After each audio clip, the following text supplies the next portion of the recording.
بسم اللہ الرحمن الرحیم۔ گزشتہ درس میں سورۃ التکویر کا آغاز ہوا تھا۔ وَإِذَا الْمَوْءُودَةُ سُئِلَتْ بِأَيِّ ذَنبٍ قُتِلَتْ، اس آیت کریمہ پر کچھ روشنی ڈالی گئی تھی کہ اس آیت میں پروردگار عالم کس جانب اشارہ فرما رہے ہیں۔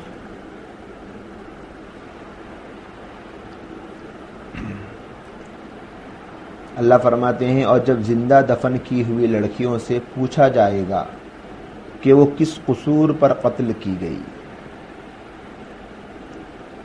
عام طور پر بچوں کے جو سرپرست ہوتے ہیں وہ ماں باپ ہوا کرتے ہیں۔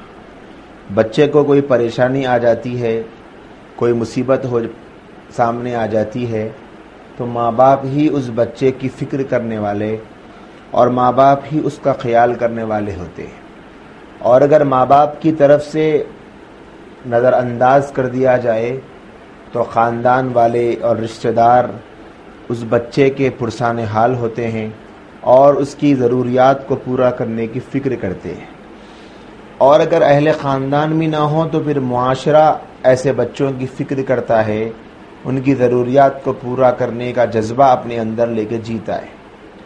لیکن ایسی بچی جس کو ختم کر دیا گیا اور زندہ دفن کر دیا گیا، تو نہ اس کے ماں باپ اس کے پرسان حال ہے، بلکہ وہ خود اس بچی کے قتل کرنے والے ہیں، قاتل ہیں، اور خاندان والے بھی اس سانحے کو دیکھ کر خاموش بیٹھے ہیں، اور معاشرے کے ہاتھ میں تو یہ معاملہ گیا ہی نہیں، تو پھر اس بچی کا پرسان حال کون ہوگا؟ تو اللہ تبارک و تعالیٰ کی انصاف کی جو بارگاہ ہے، انصاف کا جو دن قائم ہونا ہے، ایسا نہیں ہو سکتا کہ اللہ کے یہاں اس بچی کو ایسے ہی چھوڑ دیا جائے اور انصاف نہ کیا جائے۔ تو اللہ تعالیٰ اس آیت میں ایسے ظالموں کے انجام کی طرف اشارہ فرما رہے ہیں۔ ذرا غور کر کے دیکھو، ایسی بچی جس کو زندہ دفن کر دیا گیا، اس کا باپ اس کو پوچھنے والا نہیں، اس کی ماں اس کی پرسان حال نہیں، اس کے خاندان والے اس کو دیکھنے والے نہیں، اور معاشرہ اس کے بارے میں کوئی فیصلہ کرنے کی طاقت نہیں رکھتا، لیکن اس بچی کو اللہ تبارک و تعالیٰ کل قیامت کے دن اٹھائیں گے اور کھڑا کر کے پوچھیں گے کہ بتا تجھے کس جرم میں قتل کیا گیا تھا۔ اور اللہ کی طرف سے ان ظالموں پر ایک غصے بھرا لہجہ اس طرح اللہ فرما رہے ہیں کہ ان سے نہیں پوچھا جا رہا ہے، حالانکہ ہم نے سنا ہے، ہم نے پڑھا ہے کہ ظالموں کو اللہ پاک کھڑا کریں گے اور ان سے سوال کیا جائے گا کہ بتاؤ تم نے چوری کیوں کی، تم نے فلاں جرم کیوں کیا، تم نے فلاں گناہ کیوں کیا، تم نے ایمان کیوں نہیں لایا، تم نے اللہ کی نافرمانی کیوں کی، تم نے نبی علیہ السلام کے احکامات پہ عمل کیوں نہیں کیا۔ لیکن یہاں غور کریں، اللہ فرماتے ہیں ظالم کو نہیں پوچھا جائے گا، بلکہ جو مظلوم ہے اس کو کھڑا کیا جائے گا۔ یعنی اللہ اتنے غضب میں ہوں گے ایسے لوگوں پر جو اپنے بچوں کو ختم کر دیتے ہیں، اللہ اتنے ناراض ہوں گے کہ ان بچوں کے مارنے والے ماں باپ کی طرف دیکھنا بھی پسند نہیں کریں گے، بلکہ ان کے مارنے والوں کے بچے جو ہوں گے جس کو انہوں نے مارا ہے، ان سے اللہ پاک پوچھیں گے۔ اصل میں عرب میں اس زمانے میں لڑکیوں کو زندہ دفن کرنے کا بہت عام رواج تھا، لڑکیوں کو ختم کرنا، زمین میں دفن کر دینا۔ بعض لکھنے والوں نے یہ بھی لکھا ہے کہ عورت جب حمل سے ہوتی تو حمل کے ظاہر ہونے کا وقت قریب آنے پر ایک کھڈا کھود دیا جاتا تھا، اگر عورت کے حمل لڑکی کی شکل میں ظاہر ہوتا تو فوراً اس لڑکی کو قبر میں ڈال دیا جاتا اور ختم کر دیا جاتا۔ عرب میں لڑکیوں کو دفن کرنے کی بہت زیادہ رسم رائج تھی، اسلام نے اس رسم کو ختم کر دیا۔ اور تعجب کی بات یہ ہے کہ انسان کا یہ مزاج اور نیچر اور فطرت نظر آتی ہے جب عرب کی تاریخ پڑھی جائے اور موجودہ زمانے کے حالات کو دیکھا جائے تو سوچ میں، فکر میں، خیالات میں اور زندگی کے اتار چڑھاؤ پر اللہ کے اوپر یقین نہ ہونے میں بہت ساری چیزیں کامن نظر آتی ہے. جیسے ایک وجہ عرب کے لوگوں کے اندر لڑکیوں کو دفن کرنے کی یہ تھی کہ وہ معاشی بدحالی کا رونا روتے تھے کہ اگر ہم لڑکیوں کو پیدا کریں گے، لڑکیاں زیادہ ہو جائیں گی، لڑکیاں گھر میں ہوگی تو کھانے والے افراد بڑھ جائیں گے، ان کا خرچ اٹھاؤ، ان کا خرچ برداشت کرو اور ان کو پالو پوسو بڑا کرو، لہذا ہمارے گھر کا خرچ بڑھ جائے گا. یہ سوچ کر عرب کے لوگ لڑکیوں کو زمین میں زندہ دفن کر دیتے تھے اور ختم کر دیتے تھے. اگر معلوم ہو جاتا پیدا ہونے کے بعد لڑکی ہے تو فوراً مار دیتے. اور اسی طرح آج کے موجودہ دور میں پچھلے کئی صدیوں سے یہ رسم چلتی آ رہی ہے. جب سے ٹیکنالوجی نے ترقی کی اور لڑکی کے پیدا ہونے کے بعد لڑکیوں کو مارنا بہت آسان ہو گیا کہ لڑکی کا علم ہو جائے تو بچی کو کچرے میں پھینک دیا. کیسے اخبارات ہم آئے دن دیکھتے آئے ہیں کہ اخبارات میں خبریں آتی رہتی ہے کہ فلاں کچرے دان میں تھیلے میں ایک بچی مل گئی، فلاں کوڑے دان میں بچی مل گئی، فلاں جگہ پر ایک لڑکی مل گئی. کیوں؟ لڑکیوں کے پیدا ہونے پر یہ رسم ذہنوں میں آج تک باقی ہے، مسلمانوں میں بھی باقی ہے، مسلمانوں سے زیادہ ہندو سماج میں باقی ہے. اور اتنی باقی ہے کہ لڑکیوں کی پیدائش پر ان کے منہ چڑ جاتے ہیں، لڑکیوں کی پیدائش پر وہ اپنا منہ بنا لیتے ہیں. ابھی حال میں ایک صاحب کو لڑکی ہوئی، ان کے کسی غیر مسلم ساتھی نے جن سے ان کے تعلقات ہے، انہوں نے پوچھا کہ بھئی آپ کو کیا ہوا؟ انہوں نے کہا کہ میرے گھر میں پیدائش ہوئی ہے. پوچھا لڑکا ہوا یا لڑکی ہوئی؟ انہوں نے کہا کہ لڑکی ہوئی. تو اس نے کہا کہ اچھا پہلی لڑکی ہے یا دوسری؟ کہنے لگے کہ دوسری لڑکی ہے. تو اچھا دو بھی لڑکیاں ہو گئی، تیسری بھی لڑکی ہو گئی، دو تین لڑکیاں ہو گئی. تو اس غیر مسلم کا منہ چڑھ گیا. تو آج بھی وہ لوگ لڑکیوں کی پیدائش پر بہت زیادہ بوجھ سمجھ کر افسوس مناتے ہیں. اللہ حفاظت فرمائے. یہی رسم مسلمانوں میں چل رہی ہے بہت سارے جگہوں پر. اور مسلمان تھوڑا سا ہٹ کر یہ کام کرتے ہیں کہ ڈاکٹر کو تھوڑا سا پیسے کھلا دیا، لیڈی ڈاکٹر کو کچھ رشوت دے دی، کچھ اس کے جیب گرم کر دیے، کچھ اس کے ساتھ میں اچھا برتاؤ سلوک کر دیا، کچھ نظریں کرم کر دی، کچھ انعام اور تحفہ دے دیا اور معلوم کروا لیا کہ بھئی کیا ہے، لڑکی ہے یا لڑکا ہے. اگر لڑکی ہے تو پھر غیظ و غضب کے انگارے برسائے جائیں گے. اور کتنی آج ساسیں ہیں، معذرت کے ساتھ کہنا چاہتا ہوں، کتنی ایسی ساسیں ہیں کہ جن کے ذہنوں میں ہمیشہ یہ کھلتا رہتا ہے کہ اس میری بہو کو تو لڑکیاں ہی ہوتی ہیں، لڑکے نہیں ہوتے، لڑکی ہوتی ہے. لڑکی کے ہونے پر بہوؤں کو ڈانٹنا، بہوؤں سے لڑنا، بہوؤں کو ستانا اور بہوؤں کے ساتھ چھیڑ چھاڑ کرنا اور بہو کو صرف لڑکی ہونے کی وجہ سے بے عزت کرنا، ذلیل کرنا اور لڑکی ہونے کی وجہ سے بہو کو لعن طعن کرنا، ملامت کرنا، یہ تو آج معاشرے میں بہت عام ہوتا جا رہا ہے. چار لوگوں کے سامنے لڑکی کی بہو کی برائی کرنا اور اس کو اس نام کے ساتھ میں تانا دینا کہ اسے تو لڑکیاں ہی ہوتی ہے، لڑکے نہیں ہوتے. اور اگر اپنی بیٹی کو لڑکی ہو جائے تو پھر اللہ کی قدرت، اللہ کی طرف سے لکھے جانے والی تقدیر بڑی اچھے طریقے سے یاد آ جاتی ہے اور کہتے ہیں کہ ارے اللہ نے لڑکیاں دی، بھائی جو بھی ملا اللہ کی نعمت ہے. اور جب وہی نعمت بہو کو ملتی ہے تو بہت ساری ساسوں کو ہضم نہیں ہوتی، بہت ساری نندوں کو ہضم نہیں ہوتی اور بعض بے غیرت مرد بھی ایسے ہوتے ہیں جن کو ہضم نہیں ہوتی. بولے کہ کیا ہے بھائی، یہ پہلی لڑکی، دوسری لڑکی، تیسری لڑکی، چوتھی لڑکی، اتنی لڑکیوں کا بوجھ میں کیسے اٹھاؤں گا؟ تو معاشی بدحالی کا جو سبب اس زمانے میں عرب کے لوگوں کے درمیان رائج تھا، آج تک بھی وہ سبب معاشرے میں پایا جاتا ہے. وہ سوچ، وہی فکر، وہی تصور، وہی خیال. جبکہ قرآن مجید میں اللہ تبارک و تعالیٰ فرماتے ہیں نحن نرزقکم وإیاہم، تم پریشان کیوں ہوتے ہو؟ ولا تقتلوا اولادکم خشیۃ املاق. اللہ نے صاف لفظوں میں فرمایا کہ تم اپنی اولاد کو بھوک کے خوف سے قتل نہ کرو. فاقے کے خوف سے قتل نہ کرو کہ میرے گھر میں بیٹیاں ہو جائے گی، بیٹے ہو جائیں گے، اولاد بڑھ جائے گی تو میں کیسے اس اولاد کو کھلاؤں گا پلاؤں گا، کیسے اس کی پرورش کروں گی، کیسے اس کی زندگی کو پروان چڑھاؤں گی، کیسے ان کو کھلائیں گے؟ تو اللہ نے بتلا دیا، ہم جیسے تم کو کھلا رہے ہیں ان کو بھی ہم ہی کھلائیں گے۔ ایسا نہیں ہے کہ ہم کھلا رہے ہیں اور ان کے پیدا ہونے کے بعد ان کو تمہیں کھلانا ہے، نہیں، جیسے ہم تم کو رزق دیتے ہیں، تمہارے رازق ہیں، تمہارے رزاق ہیں، تم کو رزق دینے والے ہیں، تم کو عطا کرنے والے ہیں، ویسے ہی تمہاری اولاد کو دیں گے، تمہارے بچوں کو دیں گے، تمہاری بچیوں کو دیں گے۔ کتنے ایسے لوگ ہیں جو مسلمان بھی ہے، ماشاءاللہ سے نماز بھی پڑھتے ہیں، دیندار بھی ہیں، دینی خدمات بھی کرتے ہیں اور ان کی زندگی میں کچھ نہ کچھ دین نظر آتا ہے، لیکن اس معاملے میں مجھے معاف کیجئے، بولنا میرے لیے بھی ضروری ہے، کیونکہ معاشرہ میں یہ سب کچھ ہو رہا ہے کہ 4 بچے ہو گئے اور 5 بچے ہو گئے، اب عورت کو حمل ٹھہر گیا تو شوہر صاحب کے دیدے چڑھ گئے اور انہوں نے اپنی بیوی کے لیے یہ کام کروا دیا کہ نہیں، اب حمل نہیں چاہیے، اب میں بچے کا خرچ برداشت نہیں کر سکتا۔ اب جب یہ کیفیت آ گئی تو پھر لے جا کر اپنی بیوی کا آپریشن کروا دیا، بچے دانی کو نکلوا دیا آپریشن کے ذریعے سے کہ اب آگے یہ عورت ماں ہی نہ بن پائے۔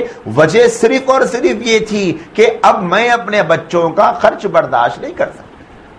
کیسے پالیں گے؟ اتنی مہنگائی، اسکول کے اتنی فیسیں، اتنا خرچ، بچوں کے کھانے پینے پر اتنا خرچ، کپڑوں پر اتنا خرچ، ان کے رہن سہن پر اتنا خرچ، ان کی ضروریات زندگی پر اتنا خرچ، میں کیسے برداشت کروں گا؟ اب وہ اپنے ذہن سے کیلکولیٹ کرتا جا رہا ہے کہ میری آمدنی 10,000 15,000 جو بھی ہو سکتی ہے، فرض کر لیں، اب میرے اس آمدنی کے اعتبار سے اتنے بچے، اتنے ان کے خرچے، اور یہ خرچہ تو اب ہے، آنے والے سال یہ بچہ بڑا ہوگا، یہ اسکول جائے گا، پھر سال یہ اسکول جائیں گے، ان کی فیس اتنی بڑھے گی، ان کے خرچے اتنے بڑھیں گے، اور یہ سب کچھ کیلکولیٹ کرنے کے بعد اللہ کے رازق ہونے پر یقین کمزور ہو کر اپنی بیوی کو ماں بننے سے روک رہے ہیں۔ کیا یہ نہیں ہو رہا ہے؟ ایسی کتنی عورتیں جن کو ان کے شوہروں نے زبردستی بعض مقامات پر بیویوں کے نہ چاہنے پر اور بعض جگہوں پر بیوی اور شوہر دونوں کی رضامندی سے اللہ کو ناراض کرنے والے یہ کام انجام نہیں دیے جا رہے ہیں۔ کتنی جگہوں میں نہیں دیے جا رہے، ہم اندازہ لگائیں کتنی جگہوں پر یہ کام ہو رہے ہیں، ہم اس کا تصور بھی نہیں کر سکتے۔ پھر کہاں گیا قرآن، کہاں گیا اللہ کا دیا ہوا نظام تعلیم، کہاں گئی وہ فکر، کہاں گیا اللہ کے ذات عالی پر یقین کامل کہ اللہ ہی دینے والا ہے؟ کتنے لوگ ہیں جو اس سوچ پر آج بھی جی رہے ہیں، جو سوچ عرب کے لوگوں میں تھی کہ معاشی بدحالی، کہ معیشت کے کھانے پھلانے کے اعتبار سے وہ پریشان ہوتے تھے کہ کیسے ہم ان بچوں کی پرورش کریں گے، ہم نہیں کر سکتے۔ آج بھی ایسے ہی بہت سارے لوگ سمجھ کر بہوؤں کو تانے مارنا اور گھرانوں کے جھگڑے اور لڑکیوں کے ہونے پر بعض مقامات پر تو یہ بھی واقعات پیش آ چکے ہیں کہ شوہر نے اپنی بیوی کو طلاق دے دی کہ میں بس اس کو لڑکیاں ہی ہوتی ہے۔ ساسیں اپنے بیٹوں کو اکسا کر، مائیں اپنے بچوں کو بہو کے خلاف اکسا کر شوہر سے الگ کروا دیا، کہیں دوسری شادی کروا دی۔ کیوں؟ صرف اس لیے کہ اس کو لڑکیاں ہو رہی ہے۔ حالانکہ اللہ فرماتے ہیں یَهَبُ لِمَن يَشَاءُ إِنَاثًا وَيَهَبُ لِمَن يَشَاءُ الذُّكُورَ وَيَجْعَلُ مَن يَشَاءُ عَقِيمًا۔ اللہ جس کو چاہتا ہے اس کو لڑکے دے گا، جس کو چاہتا ہے لڑکیاں دے گا، جس کو چاہتا ہے بانجھ بنائے گا۔ پھر اللہ نے یہ بھی تو فرمایا کہ جس کو چاہے گا لڑکے بھی دے گا، لڑکیاں بھی دے گا۔ لیکن لڑکیوں کی پیدائش سے ڈرنا یہ عرب کے معاشرے کی جہالت تھی۔ آج بھی اس جہالت کا اثر غیر مسلموں میں بھی پایا جاتا ہے اور مسلمانوں میں بھی پایا جاتا ہے، حالانکہ یہ قرآن مجید کی تعلیمات کو نہ جاننے کا نتیجہ ہے۔ قرآن مجید پر اس کا یقین ہوگا، قرآن مجید جو پڑھیں گے، قرآن مجید کے بارے میں جس کو پتا ہوگا کہ قرآن کیا رہنمائی کرتا ہے، قرآن بتلاتا ہے کہ جب ان کے سامنے لڑکی کی خبر دی جاتی یسودہ، اللہ نے فرمایا کہ ان کا چہرہ سیاہ ہو جاتا ہے غصے سے۔ قرآن کہتا ہے، قرآن مجید فرماتا ہے کہ ان کا چہرہ غصے سے سیاہ ہو جاتا تھا جب ان کے سامنے لڑکی کی پیدائش کی خبر سنائی جاتی۔ آج کتنے گھرانوں میں جب ولادت ہوتی ہے اور اگر لڑکے کے پیدائش کی خبر مل جائے تو ایسے خوشیاں منائی جاتی ہے کہ جس کی انتہا نہیں، اور ہر ایک کو منہ بھر کے بولا جاتا ہے کہ ہاں اللہ کا فضل ہے، اللہ کا کرم ہے کہ لڑکا ہو گیا. ایسے خوشی کا اظہار کیا جاتا ہے، محسوس ہوتا ہے کہ واقعتاً اولاد کی ان کو خوشی ہے. لیکن جب لڑکی پیدا ہو جاتی ہے، آج بھی کتنے ایسے مسلمان ہیں، اللہ حفاظت فرمائیں، کہ جن کے زبانوں سے اللہ کی ناشکری کے جملے نکل جاتے ہیں. بھئی کیا ہو گیا؟ ہاں بھئی لڑکی ہوئی. یعنی ایسے بیزارگی کے ساتھ، ایسے چھوٹا منہ کر کے کہتے ہیں کہ جیسے انہیں کچھ ملا ہی نہیں. کیا لڑکی ہونا اللہ کی نعمت نہیں ہے؟ یہ تو بہت بڑی نعمت ہے. بلکہ اولاد کا ہونا، اولاد جب گھر میں آتی ہے تو ماں باپ کا رزق لے کر آتی ہے، ماں باپ کے ترقی کا سامان لے کر اولاد آتی ہے. اسی لیے جن گھرانوں میں لڑکیاں زیادہ ہوتی ہیں، آپ دیکھ لیں، مشاہدہ ہے کہ ان گھرانوں میں آمدنی کے ذرائع اللہ پاک آسانی سے دے دیتے. یہ لڑکیوں کی برکت ہے. تو پہلی وجہ یہ تھی عرب میں کہ وہ لڑکیوں کو دفن کرتے تھے، معاشی بدحالی. اور دوسری وجہ یہ تھی کہ بیٹیوں کو اس وجہ سے پالنے سے وہ کتراتے تھے کہ بیٹیوں کو ہم پیدا کریں، ان کو بڑا کریں، ان کو ان کی پرورش کریں اور ان کو پروان چڑھائیں، اور جب ہم کاروبار کریں گے تو یہ بیٹیاں ہماری کیا کام آئیں گی؟ بیٹے تو کام آئیں گے، بیٹیاں کچھ کام نہیں آئے گی. اس لیے کہ بیٹے تو ہمارا ساتھ دیں گے، کاروبار میں، تجارت میں، بزنس میں، بازار میں، مارکیٹ میں ہمارا ساتھ دیں گے، ہماری ہمت بنیں گے، ہمارے بازو بنیں گے. یہ لڑکیاں کمزور ہے بیچاریاں، یہ ہمارا ساتھ کیا دیں گی، یہ ہماری مدد کیا کریں گی، یہ ہماری ہیلپ کیا کرے گی؟ بلکہ ہم کو ان کی ہیلپ کرنا پڑے گا، ان کی مدد کرنا پڑے گا، ان کی فکر کرنا پڑے گا، ان کا خیال کرنا پڑے گا، ان کے اچھے برے کی فکر کرتے ہوئے ہم کو انہیں ہمیشہ دیکھنا پڑے گا. یہ سوچ کر عرب کے لوگ لڑکیوں کو زمین میں دفن کر دیتے تھے، یا پھر انہیں ختم کرنے کی جو شکل ان کے یہاں اس کے علاوہ ہو سکتی تھی وہ کرتے تھے. مقصود یہ تھا کہ کسی طرح یہ بچیوں کا پیچھا چھٹ جائے، اس لیے کہ یہ کچھ کام کی نہیں ہے، ہمارے کچھ کام کی نہیں ہے. لیکن لڑکوں کے سلسلے میں یہ امید ہوتی تھی کہ لڑکے ہمارا ساتھ دیں گے، ہماری مدد کریں گے، بڑھاپے کا ساتھ دیں گے، بڑھاپے میں ہمارے دست و بازو بنیں گے، بڑھاپے کا سہارا بنیں گے. مجھے کہنے دیجئے، دل نہیں چاہتا ہے لیکن کیا کریں، حالات ایسے ہیں، مسلم معاشرے کی سوچ ایسی بن چکی، حالات کا یہ تقاضا بن چکا کہ ان ایشوز پر بولا جائے کہ آج کتنے ایسے ماں باپ جن کے گھرانوں میں بیٹیاں ہوتی ہے، ان کے سینے بڑی ہی شرمندگی کے ساتھ ان کی آنکھیں جھک جاتی ہے، اور جن کے یہاں بیٹے ہوتے ہیں وہ بڑے ہی پھدکتے ہیں کہ ہاں بھائی میرے پاس تو بچے ہیں، بڑھاپا اچھا گزرے گا، فیوچر میں کام آئیں گے، مستقبل میں کام آئیں گے، بڑھاپے میں مددگار بنیں گے، معاون بنیں گے، کاروبار کو سنبھالیں گے. اور بیٹا ہونے کے بعد کتنے خوشیوں سے اس کے ساتھ میں آج کے گھرانوں میں جشن کیے جاتے ہیں کہ آج ہم کو وارث مل گیا، وارث مل گیا. اتنی خوشی منائی جاتی ہے کہ ہم کو وہاں بالکل وارث مل گیا. نرینہ اولاد بھی اللہ کی بہت بڑی نعمت ہے، لیکن اس نعمت کی قدردانی کا یہ طریقہ نہیں ہے کہ لڑکیوں کی نعمت کو اگنور کیا جائے، لڑکیوں کی نعمت کو بیکار سمجھا جائے، لڑکیوں کی نعمت کو چیپ سمجھا جائے، لڑکیوں کو بالکل سر پر بوجھ سمجھا جائے. یہ معنی نہیں ہے اور لڑکے کی اور نرینہ اولاد کی نعمت. آج بھی کتنے ایسے گھرانوں میں لڑکے پیدا ہو جاتے ہیں، بولے کہ ہاں بھائی چلو بہت خوشی کی بات ہے، بڑھاپے کا سہارا مل گیا، بڑھاپا اچھا گزر جائے گا، 2 بیٹے ہو گئے، 3 بیٹے ہو گئے، 4 بیٹے ہو گئے، 5 بیٹے ہو گئے. اور اگر یہی سلسلہ بیٹیوں کا ہونا شروع ہو جائے تو پھر دیکھ لیں حالت کیسی ناساز ہو جاتی ہے. لیکن نہیں صاحب، بیٹیاں ہو جائیں گی تو پھر سر پر بوجھ پڑ جائے گی، بیٹیاں ہو جائے گی تو بڑا مسئلہ ہو جائے گا.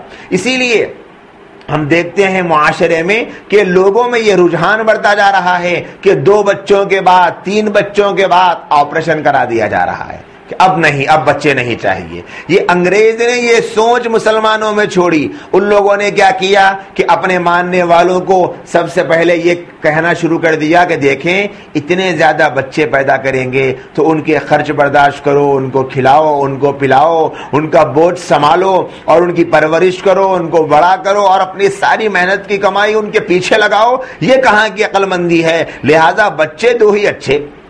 یہ انہوں نے ایک لاجک پیش کر دی کہ دو ہی بچے رکھو بھائی، بڑے سکون میں رہیں. اب جب دو بچوں کے لاجک پیش کر دی، دو بچوں کو انہوں نے سنبھالنا شروع کر دیا، تو پھر ان کی قوم نے یہی سوچا کہ بھائی جب خرچے ہونا ہی ہیں تو دو بچوں پہ کیوں خرچہ ہو؟ جب خرچے کم کرنے کے لیے دو ہی بچوں کے اوپر ہم لوگوں نے دار و مدار رکھ دیا تو بچے دو بھی کیوں ہونے چاہیے؟ دونوں میں سے ایک کو کم کر دو، ایک ہی بچہ کافی ہے. ایک ہی پر خرچ کریں گے، دو کا کیوں خرچ ہم برداشت کریں؟ ایک کا خرچ کم کر لیں.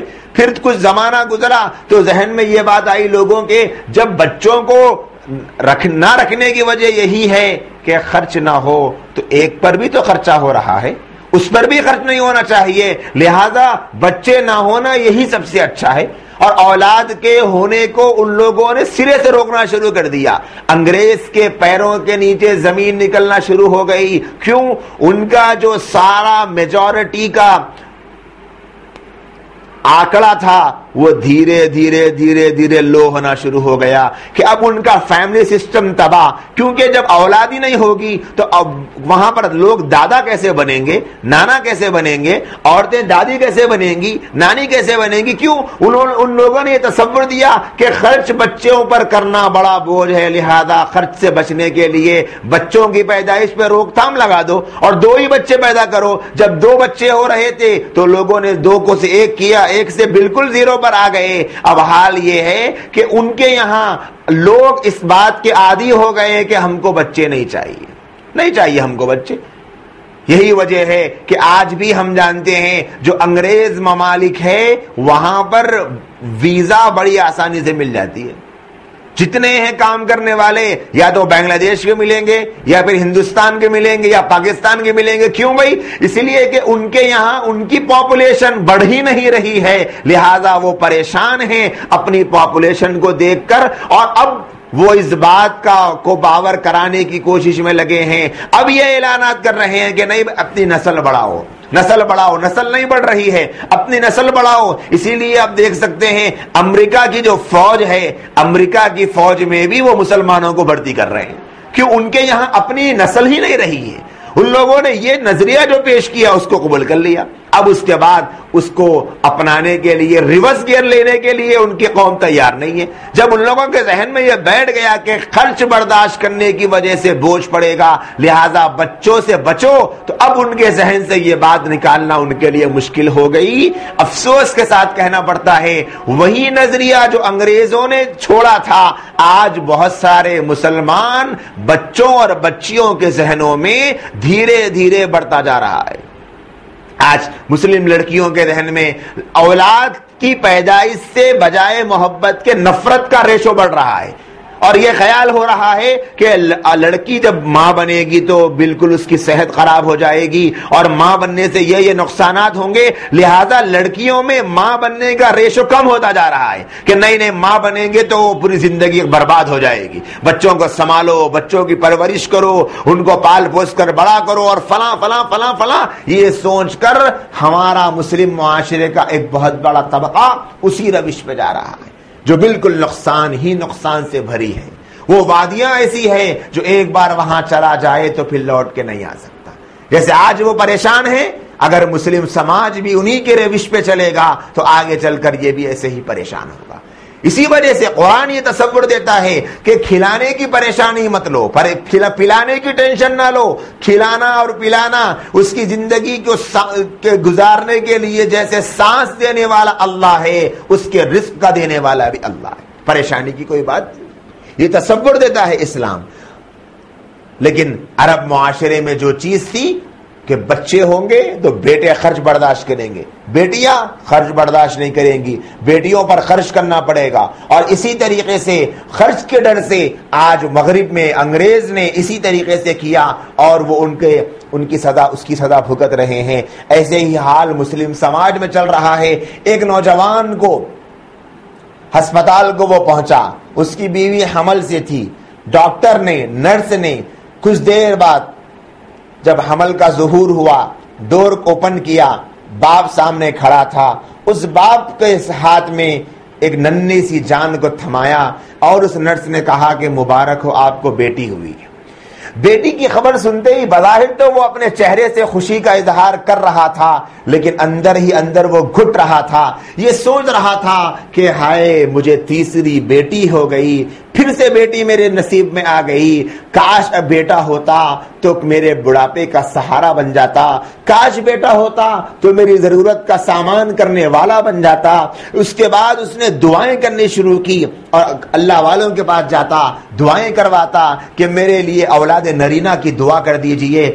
دعائیں کیا، اس نے خود دعائیں کروائی اللہ والوں سے، پھر 2 سال گزرے، اللہ نے اسے اولاد دی، لڑکا پیدا ہوا۔ لڑکے کی پیدائش پر اسی کی خوشی کی انتہا نہ تھی کہ میرے گھر میں لڑکا پیدا ہو گیا ہے، میرے بڑھاپے کا سہارا بن گیا۔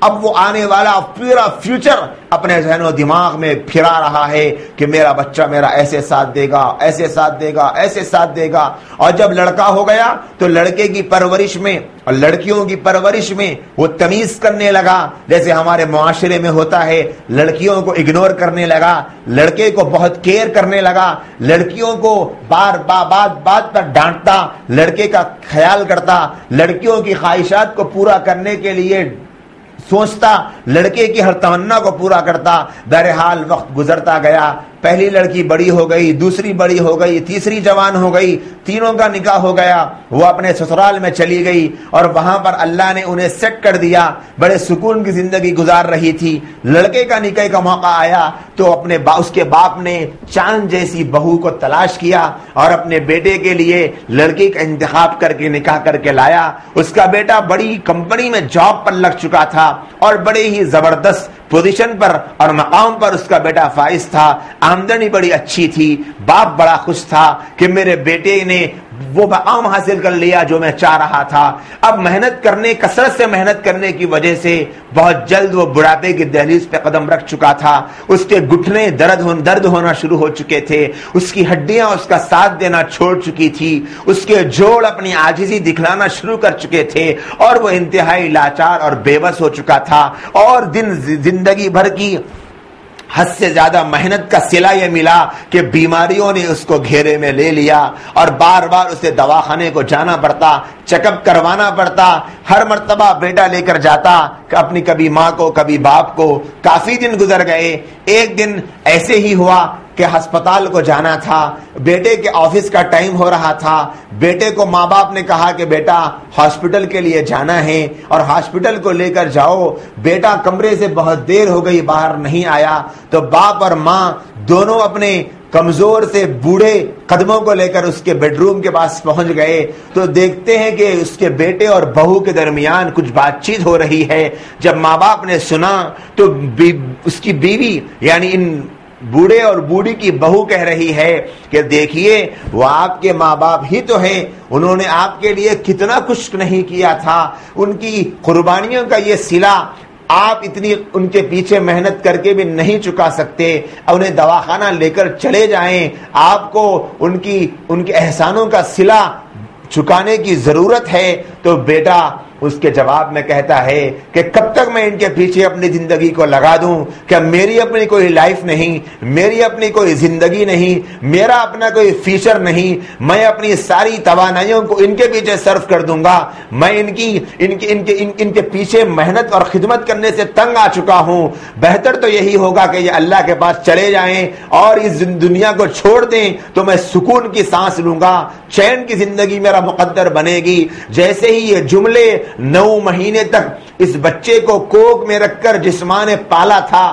اس کے کانوں سے ٹکراتے ہیں، وہ چیخ مار کر زمین پہ گر جاتی ہے اور باپ کے آنکھوں سے ڈباتے ہوئے آنسو ٹپکتے ہیں۔ جب وہ دیکھتا ہے اپنی بیوی کو تو وہ زمین پہ گر پڑی ہے۔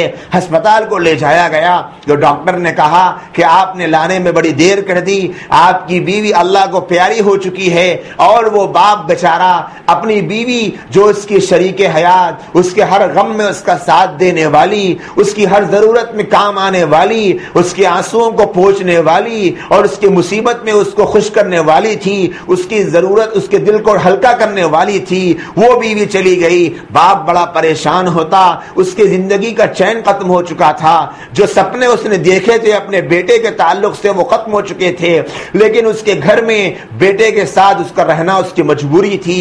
حالات ایسے ہی گزرتے گئے۔ تیسری بیٹی اپنے باپ کے پاس ایک مرتبہ آتی ہے اور کہتی ہے کہ ابو جان آپ اس گھر میں ایسے رہتے ہو، مجھے آپ کا یہ رہنا دیکھا نہیں جاتا، مجھے بڑا غم ہوتا ہے، آپ میرے گھر کے پاس ہی گھر لے لیجئے، میں آپ کی وہاں خدمت کروں گی، میں آپ کا خیال کروں گی، راتوں میں آپ کا سوچ کر مجھ کو نیند نہیں آتی، میں تڑپ جاتی ہوں، میں بے چین و بے قرار ہو جاتی ہوں، ابا رحم کر دیجیے اپنی بیٹی پر اور میرے ساتھ چلیے۔ باپ نے بیٹی کی طلب کو دیکھ کر بیٹی کی بات کو سن لیا اور باپ بیٹی کے ساتھ چلا گیا، بیٹی کے یہاں رہنے لگا۔ بیٹی اس باپ کی خدمت کرتی، وہ رات میں اس کے پیر دباتی، اس کو اپنے ہاتھ سے کھانا کھلاتی، داماد اپنے سسر کو دواخانہ لے کر جاتا، بیٹی اور داماد مل کر اچھے سے خدمت کرنے لگے۔ ایک رات کی بات تھی کہ جب اس کی بیٹی اپنے باپ کے پیر دبا رہی تھی اور اس کے سر کو تیل لگا رہی تھی تو باپ کی آنکھوں سے آنسو کے قطرے ٹپکے اور باپ پھوٹ پھوٹ کے رونے لگا۔ بیٹی نے کہا کہ ابا جان کیوں رو رہے ہو؟ کیا امی جان کی یاد آ گئی؟ کیا آپ کو امی جان کی یاد ستا رہی ہے؟ تو باپ نے جو جملے کہے میری بہنوں میں آپ کے سامنے وہ سنانا چاہتا ہوں کہ معاشرہ کیسے سوچ رہا ہے اور حقیقت کیا ہے۔ باپ نے کہا کہ بیٹی جس وقت تم پیدا ہوئی تھی اس وقت کاش میں یہی دعا کرتا کہ اے اللہ مجھے اس جیسی ایک اور بیٹی دے دے۔ مجھے اس دعا پر آج افسوس ہو رہا ہے کہ میں نے اللہ سے بیٹے کی دعا کیوں مانگی تھی۔ تو بیٹیاں ایسی ہوا کرتی ہے جو لوگ سوچ رہے ہیں کہ باپ کا سہارا بیٹے بنیں گے، بڑھاپے کا سہارا بیٹے بنیں گے، مجبوری اور لاچاری میں بیٹے کام آئیں گے۔ یہ سوچ انسانیت کو مغرب نے دی ہے۔ بیٹیاں کام آتی ہیں، بیٹیاں ماں باپ کے آنکھوں سے آنسو پہنچنے والی ہوتی ہے، بیٹیاں ان کے دلوں کا درد سمجھنے والی ہوتی ہے، بیٹیاں اپنے خمیر کو ماں باپ کے سامنے جھکا دینے والی ہوتی ہے۔ بیٹیوں کا مقابلہ بیٹے کر نہیں سکتے۔ یہ سوچ جو مغرب نے چلائی تھی آج مسلمانوں کے بہت بڑے طبقوں میں پھیل چکی ہے۔ بیٹے کی پیدائش پر خوش ہونا، بیٹی کی پیدائش پر ناراض ہونا یہ اللہ کو پسند نہیں۔ خوش ہونا ہے دونوں پر خوش ہونا ہے، ناراض کسی پر نہیں ہونا ہے۔ بیٹا بھی اللہ کی نعمت ہے، بیٹی بھی اللہ کی نعمت ہے، بلکہ بیٹا اللہ کی ایک نعمت ہے تو بیٹی اللہ کی نعمت ہونے کے ساتھ ساتھ اللہ کی رحمت ہے۔ تو یہ دوسری وجہ تھی جس کی وجہ سے عرب کے لوگ بیٹیوں کو زندہ ختم کر دینے کو پسند کیا کرتے تھے۔ ایک اور تیسری وجہ جو عرب کے لوگ بیٹیوں کو ختم کر دیا کرتے تھے وہ یہ تھی کہ بیٹیوں کو جوان ہونے کے بعد دوسروں کے حوالے کر دینا پڑتا، ان کا نکاح کر دینا پڑتا، وہ دوسرے گھر کی مہمان ہوا کرتی ہے۔ یہ سوچ کر عرب کے لوگ بچیوں کو ختم کر دیا کرتے تھے کہ بیٹی کی پیدائش ہو جائے کام کیا آنے والی ہے، اس کو پیدا کریں، اس کو پال پوس کر بڑا کریں، اس کو کھلائیں، اس کو پلائیں، اس کی بیماری کا خیال کریں، اس کی صحت کا خیال کریں، اس کی خوشی کی فکر کریں، اس کے غمی کی خیال کریں، ہر چیز کی ہم فکر کریں، اور جب وہ جوان ہو جائیں تو پھر اس کے اوپر اتنا سارا پیسہ خرچ کریں، پھر اس کا نکاح کریں، اس کی شادی کریں، اس کی شادی کر کے اس کو دوسرے گھر کو بھیج دیں۔ تو یہ تو عقل یہ بتلا رہی ہے کہ یہ تو سراسر 100% نقصان ہے، فائدہ کیا ہے؟ کچھ فائدہ نہیں۔ یہ سوچ عرب کے ان لوگوں کی تھی جو بچیوں کو دفن کر دیا کرتے تھے زمینوں میں، لیکن اسلام نے اس کے مقابلے میں لڑکیوں کی تربیت پر جنت کی بشارت سنائی۔ نبی علیہ الصلوۃ والسلام نے فرمایا یا رسول اللہ، نبی علیہ السلام نے فرمایا اے میرے صحابہ، اگر کوئی کسی کے گھر بیٹی ہو، 2 بیٹیاں ہو، 3 بیٹیاں ہو، الگ الگ روایات ہے، اور وہ اس کی تربیت کرے، پرورش اچھے سے کرے، اس کو تعلیم سکھائے، اس کو ادب سکھائے اور اس کا نکاح کر دے، تو اللہ کے نبی نے فرمایا وہ اور میں اس طرح جنت میں اکٹھا رہیں گے، اپنے شہادت کی انگلی کو اور اس کے بازو والی انگلی کو دونوں کو ملا کر اشارہ فرمایا جیسے ان دو انگلیوں کے درمیان میں بہت کم فاصلہ ہے اور دونوں بہت قریب ہے، میں اور وہ بندہ دونوں اسی طرح جنت میں اکٹھے رہے۔ ایک صحابی کھڑے ہو گئے، یا رسول اللہ اگر کسی کی ایک بیٹی ہو اور وہ بھی اسی طرح پرورش کرے تو آپ بتلائیں کیا اس پر ہم کو انعام ملے گا، کیا اجر ملے گا؟ تو اللہ کے نبی علیہ السلام نے فرمایا اللہ کی ذات سے امید ہے کہ جو ایک بیٹی کے ساتھ بھی یہ سلوک کرے اللہ پاک اس کو بھی جنت میں یہی مقام عطا کرے گی۔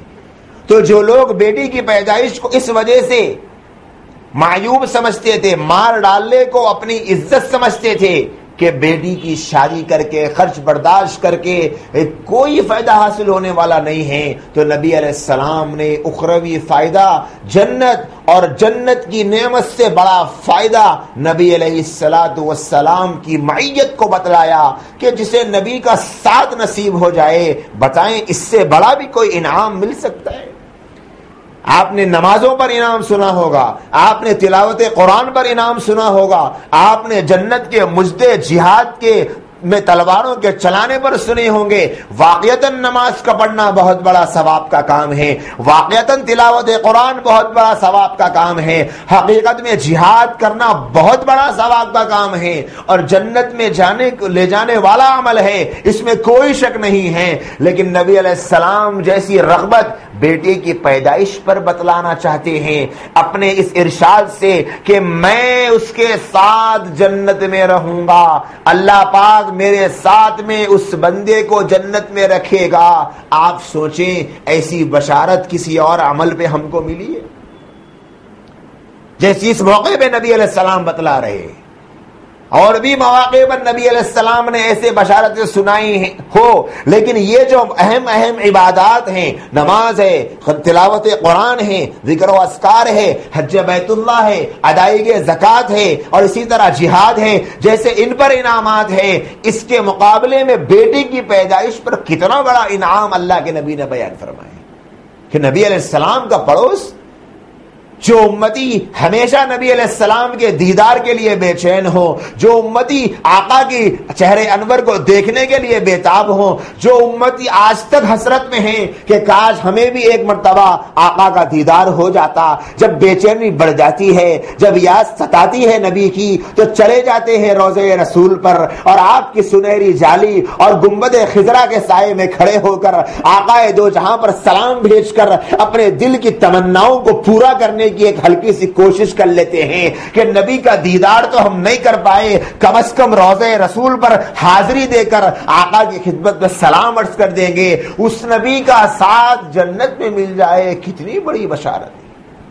اور بیٹی کی تربیت کرنے پر، بیٹی کی فکر کرنے پر، اور نبی علیہ السلام مسجد مدینہ منورہ میں بیٹھے ہیں، حضرت جابر بن سمرہ رضی اللہ تعالیٰ عنہ غالباً صحابی رسول فرماتے ہیں کہ اللہ کے نبی علیہ السلام نے فرمایا کہ دیکھو فلاں گھر میں اللہ کی رحمت خاصہ کا نزول ہو رہا ہے، معلوم تو کرو کہ اس گھر میں ایسا کون سا عمل ہوا ہے۔ صحابی نے معلوم کیا، آقا کو اطلاع دی، یا رسول اللہ سنا ہے کہ معلوم ہوا ہے کہ اس گھر میں لڑکی کی پیدائش ہوئی ہے۔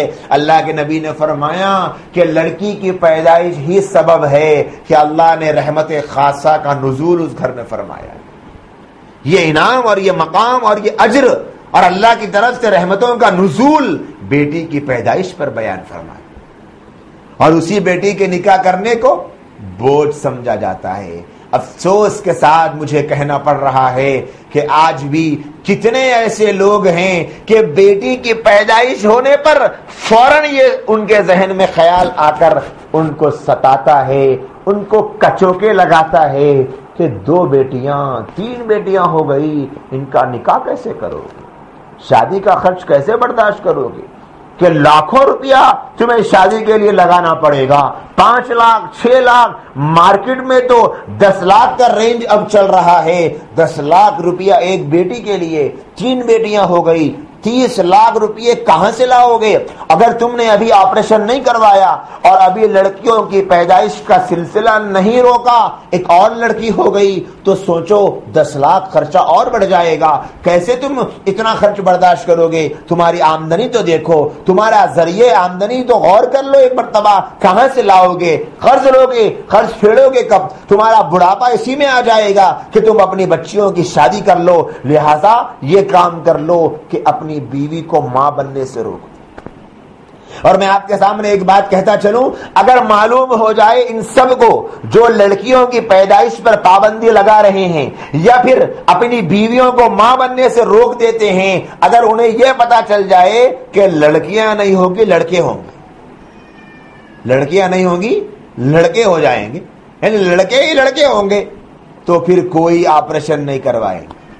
اگر ڈاکٹر صاحبہ، ڈاکٹرنی صاحبہ اور نرس صاحبہ اور ڈاکٹرز کی ٹیم بھی اگر آ کر لڑکی کے سامنے، اس کے شوہر کے سامنے، لڑکی کی ماں کے سامنے گزارشات کی ایک فہرست پیش کر دے کہ دیکھیے آپ کی بیٹی کو پھر لڑکا ہوگا اور آپ کی بیٹی کو ماں بننا بہت نقصان دہ ہو سکتا ہے، لہذا آپ اپنی بیٹی کا آپریشن کروا دیجئے، یہ پھر سے بیٹے کی ماں بنے گی، تو کوئی بھی اس آپریشن کو کروانے کو تیار نہیں ہوگا، چونکہ بیٹا مطلب آنے والے زمانے کا سہارا اور بیٹی مطلب خرچہ، لہذا بیٹیوں ہی کی وجہ سے آج لوگ ماں بننے سے بچنا چاہتے ہیں۔ اگر معلوم ہو جائے کہ سب کو بیٹے ہوں گے تو دیکھ لیں، اور یہ بھی ایک وجہ ہے کہ آج دیکھ لیں آپ مسلم میں، غیر مسلم میں، جس سماج میں بھی آپ دیکھ لیں، لڑکیوں کا ریشو زیادہ ہے یا لڑکوں کا کم ہے؟ لڑکے بہت کم، لڑکیاں بہت زیادہ۔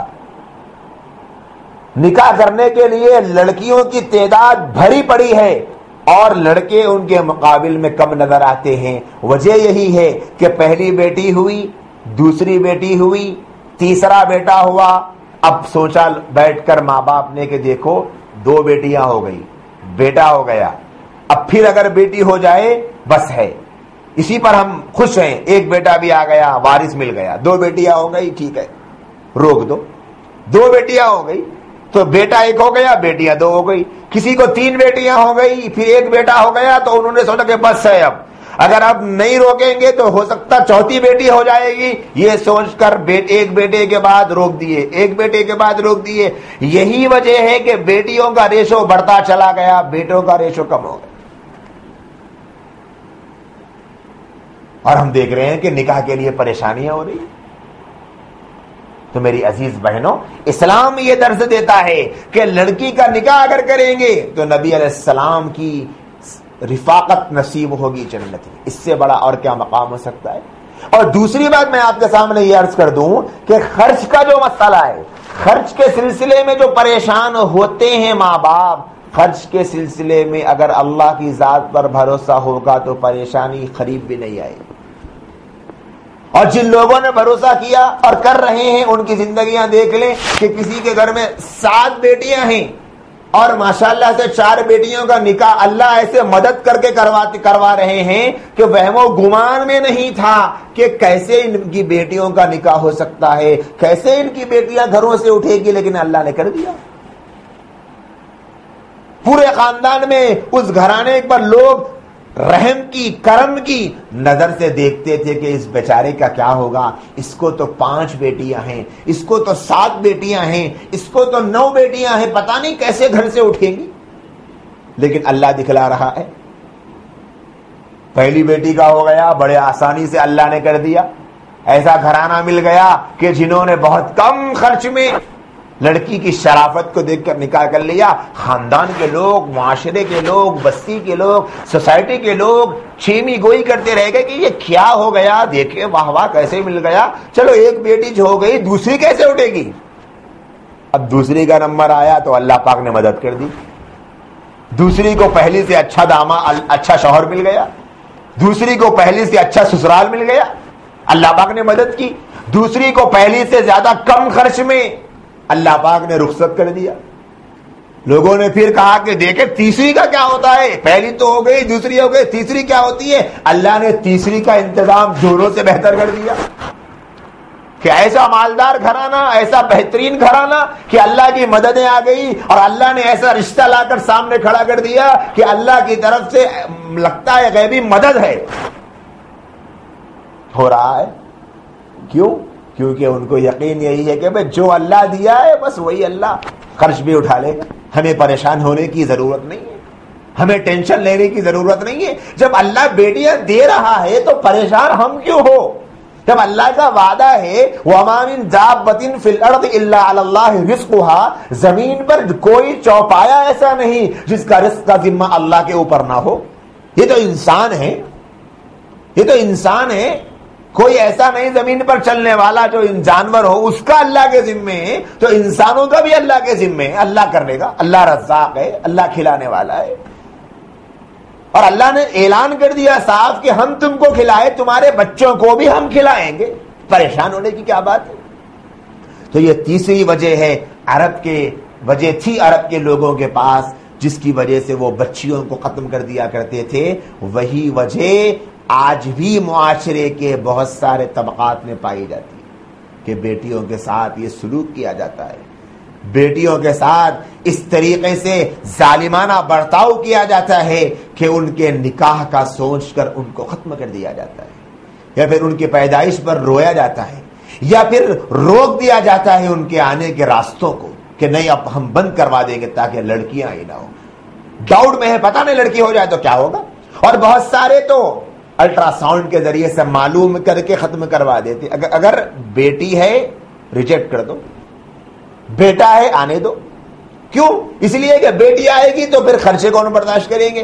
حالانکہ بیٹی اللہ کی رحمت ہے، بیٹی اللہ کی طرف سے انعام ہے، بیٹی رزق کو لانے کا سبب ہے، بیٹی رزق کو لانے کا ذریعہ ہے. اسی لیے بہت سارے لوگ کہا کرتے ہیں کہ بیٹی روٹی ہے، بیٹی روٹی کو لے کر آنے والی ہے. جن گھرانوں میں بچیاں زیادہ ہوتی ہے وہ گھرانہ بڑا خوشحال ہوتا ہے. اور مشاہدہ اس بات پر ہے کہ جن گھرانوں میں بیٹیاں زیادہ ہوتی ہے ان گھرانوں کے ماں باپ کا بڑھاپا بڑا اچھا گزرتا ہے کہ بیٹیاں ہاتھوں ہاتھ اپنے ماں باپ کو خوش رکھتی ہے، ان کے بڑھاپے میں سہارا بن جاتی ہے. اسی لیے جو عرب کی رسم تھی کہ شادیوں کا سوچ کر ڈر کر بیٹیوں کو ختم کر دیا کرتے تھے، اس رسم بد سے معاشرے کو بچانا بھی اس وقت کی اہم ترین ضرورت.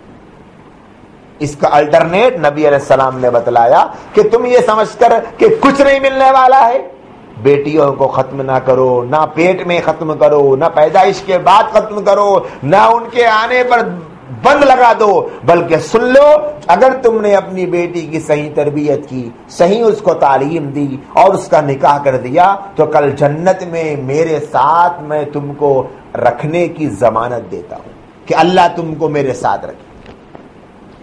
ایک اور چوتھی وجہ عرب کے قبیلوں میں لڑکیوں کو دفن کرنے کی یہ تھی کہ وہ جب لڑائیوں میں جاتے، مقابلے کے لیے جاتے تو مردوں کی ضرورت پڑتی.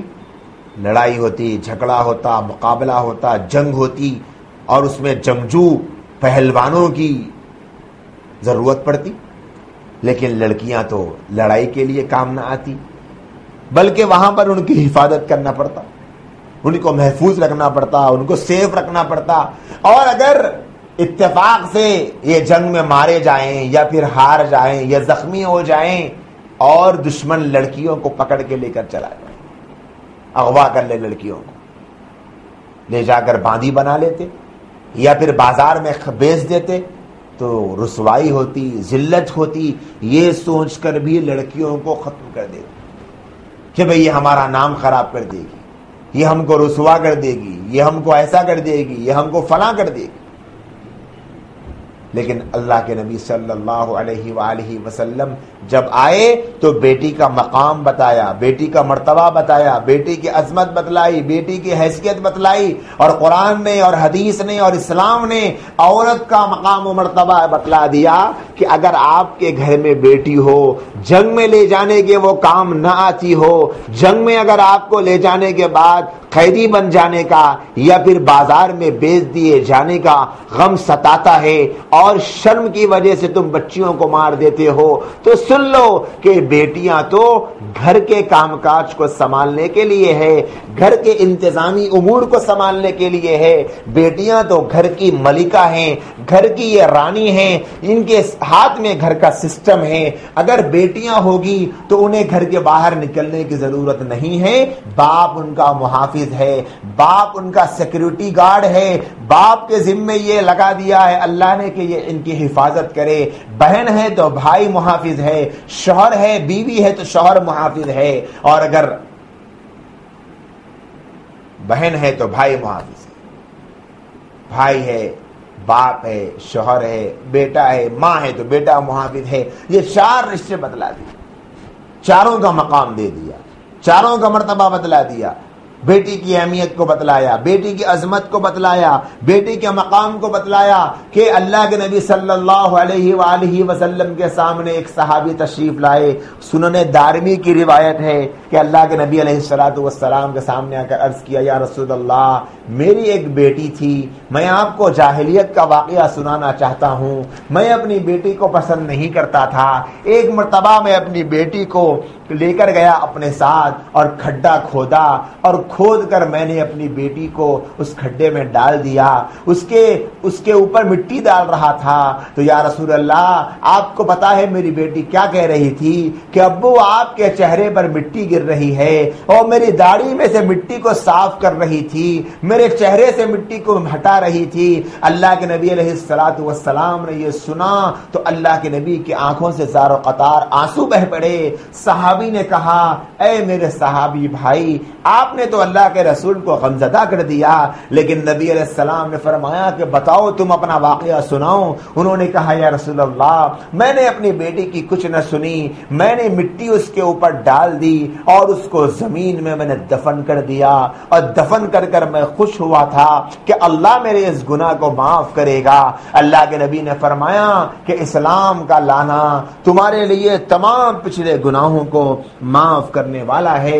تو نبی علیہ السلام نے بیٹی کے مارنے والے اس آدمی کو جو بعد میں صحابی بنے، فرمایا کہ اسلام کی وجہ سے وہ سارے کے سارے تمہارے پاپ دھل گئے، تمہارے گناہ ختم کر دیے گئے۔ تو معلوم ہوا کہ جب انسان اسلام لا لے کفر کی زندگی سے ایمان میں آ جائے، یا پھر ایمان والا اپنے پچھلے گناہوں سے توبہ کر لے کہ اے اللہ مجھ سے گناہ ہو گیا، میں نے پیسے کا سوچ کر، مال کا سوچ کر، خرچے کا سوچ کر، مہنگائی کا سوچ کر اپنے بیٹی کو دنیا میں آنے سے روکا تھا، میں نے ابارشن کروا لیا تھا، یا پھر یہ سوچ کر کہ اور بچے ہوں گے تو کیسے پرورش کریں گے، گھر ناکافی ہوگا، آمدنی کم ہے، اخراجات زیادہ ہیں، یہ سوچ کر میں نے اپنے بچوں کے سلسلے کو روک لیا تھا۔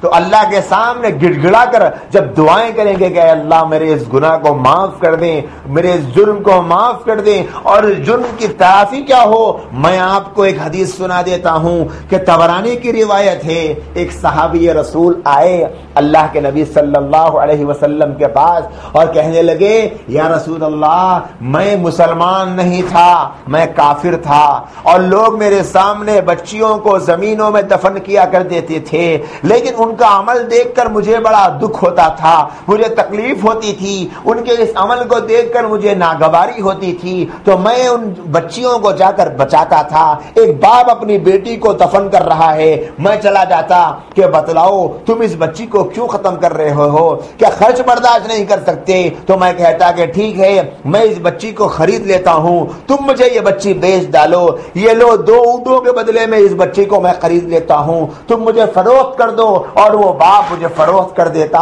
اے اللہ کے رسول میں نے 360 لڑکیوں کو اس طریقے سے خرید کر آزاد کر دیا، ان کی زندگی کو بچا لیا، ان کی جان کو بچا لیا۔ یا رسول اللہ کیا مجھے اس پر انعام ملے گا؟ کیا مجھے اس عمل پہ اللہ کے یہاں اجر ملے گا؟ تو سنیے اللہ کے رسول علیہ الصلوۃ والسلام نے کیا ارشاد فرمایا، اے میرے صحابی اللہ نے تجھے اسی عمل کی وجہ سے کہ جو تو نے لڑکیوں کو دفن ہونے سے بچایا تھا، اس عمل ہی کی وجہ سے اللہ نے تجھ کو اسلام کی دولت سے نوازا۔ تجھے جو اسلام ملا اسی عمل کی دولت سے، اسی عمل کی برکت سے کہ تو نے اتنا بڑا کام کر دیا کہ زمین میں دفن ہونے والی موعودہ کو تو نے محفوظ کر لیا۔ میری بہنوں، اگر کسی بہن سے ایسا کام ہو گیا تھا تو جو بہنیں نظر آئے گی، جن کے ذہنوں کی یہ سوچ ہو، جن کے دماغوں میں یہ بیٹھی ہوئی ہے باتیں، ان کے سامنے ان حقیقتوں کو، ان ایشوز کو کلیئر کر کے ان کو سمجھانا، ان کی ذہن سازی کرنا کہ کثرت اولاد مصائب کا سبب نہیں، کثرت اولاد پریشانیوں کا سبب نہیں، کثرت اولاد معاشرے میں بدنامی کا سبب نہیں، بلکہ کثرت اولاد تو رحمتوں کا سبب ہے۔ اولاد کی کثرت اللہ کی طرف سے انعامات کی بارش کا سبب ہے، اور بھوک اور فاقہ اولاد کی کثرت سے نہیں آتا، بلکہ رزق کے دروازے اولاد کی کثرت سے کھل جاتے ہیں۔ یہ کام بھی اگر کر لیں وہ بہنیں جن سے غلطی ہو گئی، میں یہ نہیں کہتا کہ سب بہنوں نے ایسا کیا ہے، بہت ساری ہیں یہاں جو بیٹھی ہوئی ہیں وہ ان سے الگ ہیں، یہاں بیٹھی ہوئی بہنوں کے علاوہ بعض بہنیں ایسی ہوگی معاشرے میں جنہوں نے ایسے کام کیے ہیں، ان تک اس پیغام کو پہنچانا، اور ان کے وہ لوگ اگر یہ کام کر لیں تو انشاءاللہ اللہ پاک ضرور اس کا بدلہ عطا کریں گے، اور جن بہنوں نے ان تک پیغام پہنچایا ہے ان کو بھی اس کا اجر، ان کو بھی اس کا بدلہ پروردگار عالم عطا فرمائیں گے۔ تو قرآن کریم کی یہ آیت کریمہ وَإِذَا الْمَوْءُودَةُ سُئِلَتْ بِأَيِّ ذَنبٍ قُتِلَتْ، اللہ فرماتے ہیں کہ جب وہ دفن کی ہوئی لڑکی سے پوچھا جائے گا اور وہ کس قصور پر قتل کی گئی ہے۔ اس آیت کے ضمن میں آپ کے سامنے عرب کے لوگوں کی بچیوں کو زمین میں دفن کرنے کی جو وجوہات تھی اس زمانے میں، آج کے زمانے میں، اس زمانے کے کافروں میں، آج کے زمانے کے انگریزوں، ہندوؤں اور یورپی ممالک کے یہودیوں میں، اور بعض مسلمانوں میں جو پائی جاتی ہے، میں نے اس کا تجزیہ آپ کے سامنے پیش کیا اور اس کا حل بھی آپ کے سامنے پیش کیا۔ جو نظریات عرب کے تھے، جو نظریات آج کے زمانے کے انگریزوں کے ہیں، اس زمانے کے عرب کے نظریات کا اللہ نے قرآن میں یہ حل بتلایا کہ جو ختم کر دیتے ہیں تو ان کو کل قیامت میں پوچھا جائے گا، پکڑا جائے گا، سوال کیا جائے گا، اور نبی علیہ السلام نے احادیث کے ذریعے، قرآن کے ذریعے جن وجوہات کی بنیاد پر وہ ختم کر دیتے تھے، بھوک کی وجہ سے، فاقے کی وجہ سے، اور لڑکیوں کی شادی کی وجہ سے، اور اسی طریقے سے جن لڑکوں کے کام آنے کی وجہ سے، لڑکیوں کے بالکل بیکار سمجھنے کی وجہ سے، اس کے جو الٹرنیٹس ہیں وہ میں نے آپ کے سامنے بتائے، جو متبادل ہیں وہ میں نے آپ کے سامنے بتائے کہ اللہ کے نبی نے یہ سب متبادل قرآن اور حدیث کے ذریعے ہم کو بتائے ہیں، اور جو آج معاشرے میں چل رہے ہیں بعض ان کے منفی اثرات بھی آپ کے سامنے سنائے ہیں۔ اللہ سے دعا ہے کہ اللہ ہمارے آج کی اس مجلس کو ہمارے لیے نافع بنائے، خیر کا ذریعہ بنائے، اور علمی اور عملی ترقی کا سبب بنائے۔ وآخر دعوانا ان الحمدللہ۔